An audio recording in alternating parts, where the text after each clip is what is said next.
So I was, when you go into the bowling alley, there's a right side and there's a left side.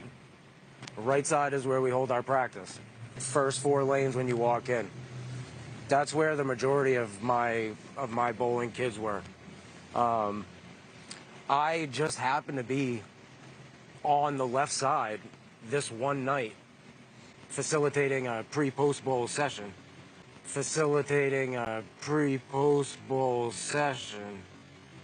Where kids can make up for games that they missed, okay, or bowl for games that they're gonna miss. And then what happens? I hear the loudest pop I've ever heard in a bowling alley, and it was unnatural.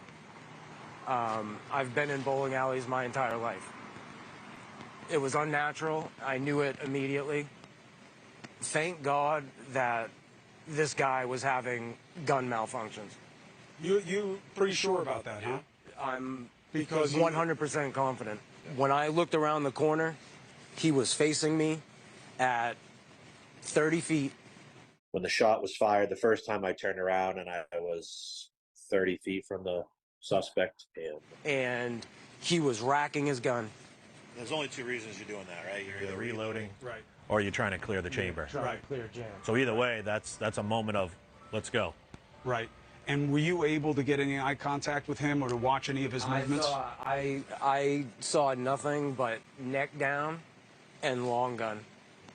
And the first words out of my mouth were shooter, shooter, and follow me. There was deaf children and youth bowling. And there just happened to be a huge curtain where they have their candlepin lanes shut down.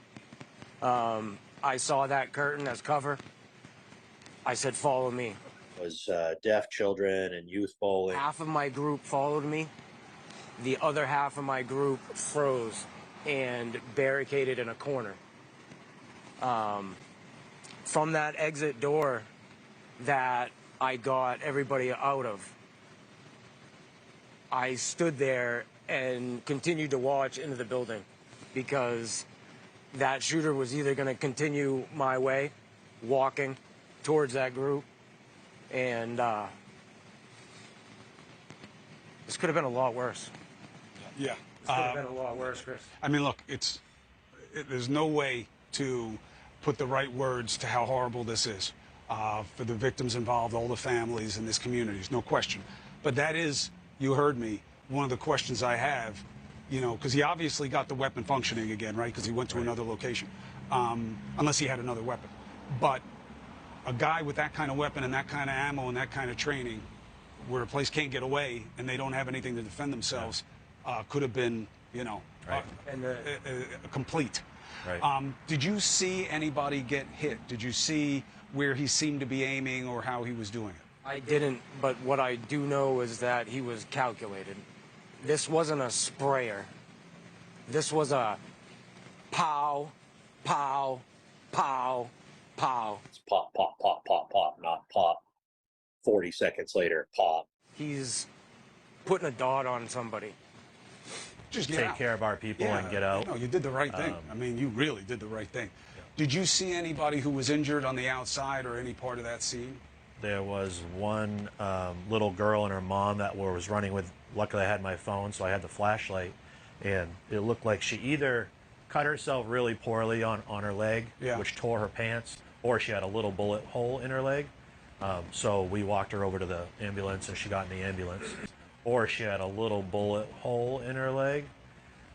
So we walked her over to the ambulance and she got in the ambulance. And then there was an older woman that was bowling that she was having some chest problems. So, you know, we were comforting her. And I had a good buddy that was in that group on lane 17, barricaded in the corner. I yelled his first initial, D, and I didn't hear anything. I waited a few more seconds, and I yelled again, full name, Dylan. And he said, yes. I said, are you good? He said, yeah. At that point, I really wasn't concerned with the threat. I I made my way back in, and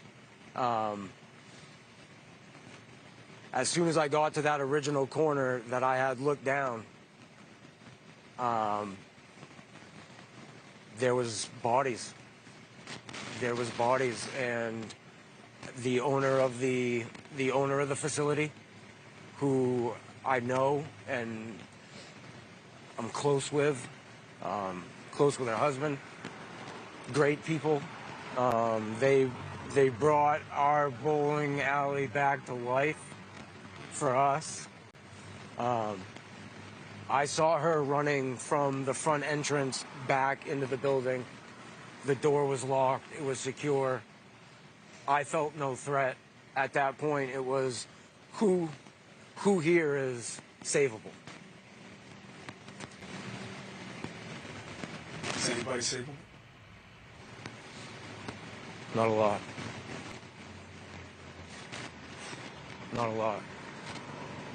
Anybody talking to you today after this about why they think this happened? I think every single person's wondering why it happened. Yeah. Anybody seem to know anything? It's 4.3 million speculations. Yeah.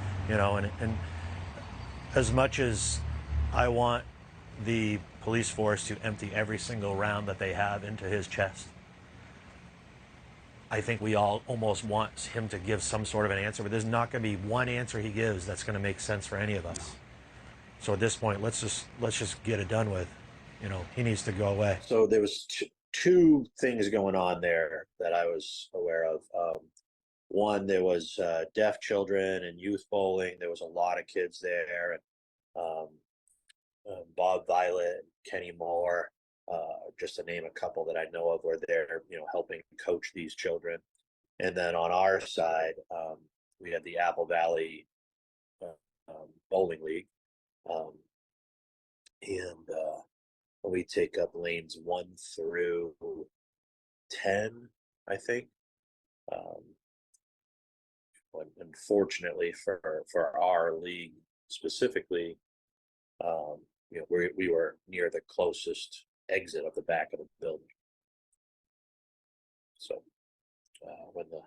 when the shot was fired, the first time I turned around, and I was 30 feet from the suspect. And when I looked around the corner, he was facing me at 30 feet. I looked, and he had his assault rifle kind of pointed down at the ground, and he was looking around sort of like in a panic, and you could tell that maybe he had some sort of a weapon malfunction or something, like he needed to clear the chamber or whatever, because if you've ever heard of an assault rifle, it's pop, pop, pop, pop, pop, not pop 40 seconds later, pop, pow, pow, pow, pow. So we had that brief moment, and at that point, I was in a really good position where it was me, a handful of tables and things, and then there was him at the front counter. So when I saw him looking down at his gun, he was facing away from our group. I turned to everybody at the bowling alley on that side, and I said, "Everybody, get out that exit door right now!" Live shooter, just yelled as loud as I could to get him. One, there was deaf children and youth bowling. The first words out of my mouth were shooter, shooter, and follow me. Just yelled as loud as I could to get deaf children and youth bowling. Everybody just started running towards that back exit, and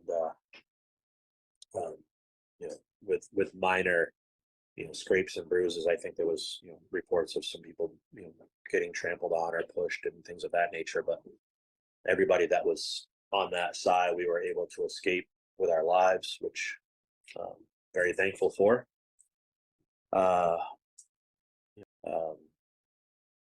On a lot of different accounts, I was actually bowling against Trish. Trish has been a longtime friend and an employee of mine over at Apple Valley for, well, my whole time there. She's been there for 8 years. And I was bowling against her. She was kicking my butt, which was great. And then I hear a pop, as I was reaching for my phone because I was on my way to go to the counter, right? So 20, 30 seconds later, um, we can all make up all these different scenarios of wow, I almost did this, or I was almost there, and the timing and the da. We can go round and round and round, but part of me is thankful that I was where I was at the time to help and get my mother and my crew out of there to safety. But at the same time, I almost wish that I was up closer to him when he came in, because every time I close my eyes, I I visualize myself uh, attacking him, and trying to uh, put him into a position where he couldn't fire his weapon, and that's all I wanted to do. The timing of the whole situation is unbelievable. As soon as we got out, I called because I was one of the only few that had a phone. Right, everybody just stopped what they were doing and just ran out.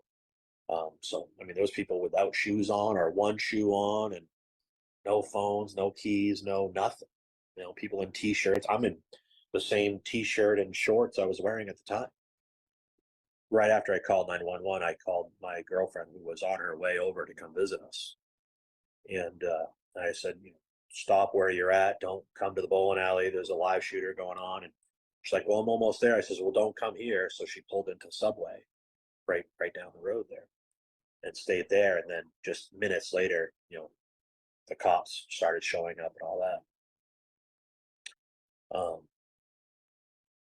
And we all just kind of found our way across the street into this well-lit parking lot area. And we're basically kind of taking head counts at that point, like who's missing, who's here, who's not here. Pretty stressful times because without everybody having their phones, you can't really account for everybody because, there's 10 people over at Marco's, there's a person in the ditch over there, another couple already, ran off and then they called someone to come pick them up. So, there's people missing. In fact, the suspect was hospitalized for 2 weeks for mental illness. That should have triggered the yellow flag law, and he should have been separated from his weapons. And law enforcement sources say a note found at the suspect's home is a suicide note addressed to Robert Card's son. The note reportedly does not provide any information on a motive for this mass shooting, but rather contains what sources describe as rantings, as well as some basic information like bank account details. I saw nothing but neck down and long gun. And the timing of the whole situation is unbelievable. Is unbelievable. We can all make up all these different scenarios of wow, I almost did this, or I was almost there, and the timing and the we can go round and round and round, but around, but around, but. That's all, folks.